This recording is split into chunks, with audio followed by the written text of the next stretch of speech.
this is probably one of the more helpful ways for you to achieve flow, and it's called the flow graph.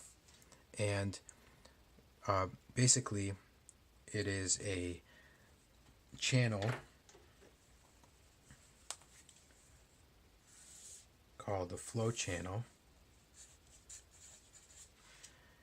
and on this axis of the graph you have skill,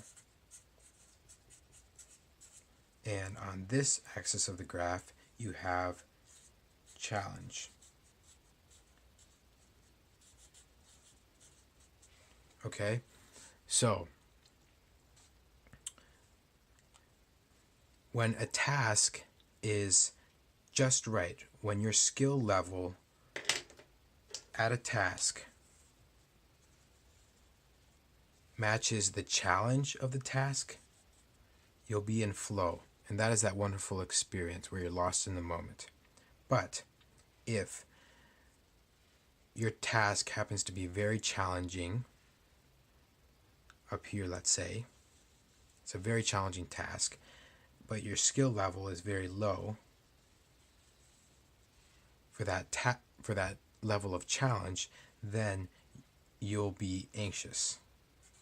So we'll call this anxiety. So think about this. Imagine Tom Brady invited you to play football in a huge stadium. Now, you're probably not very good at football, at least not like Tom Brady.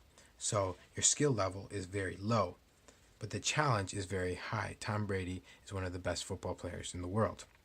You can easily imagine that you'd be feeling a lot of anxiety about going and playing this football game.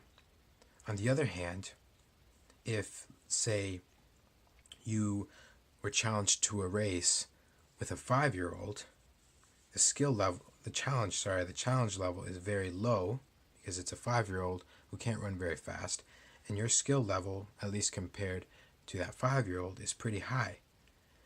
And guess what you'll feel? That's right, you'll feel boredom. One of the beautiful things about this graph is that it starts at the origin. That means that in any task, even if your skill level was very, very low, you can achieve flow as long as the challenge is also very low. It's not like a graph, say like this, where the flow channel starts to the right, where you have to have a certain level of skill before you're in the flow channel. It's not like that. So, next time you're doing a task, ask yourself, what is your level of skill, and what should the corresponding challenge of that task be to be in the flow channel? So constantly monitor yourself. If you're feeling anxious, either increase the skill or decrease the challenge. If you're feeling bored, either increase the challenge or decrease the skill.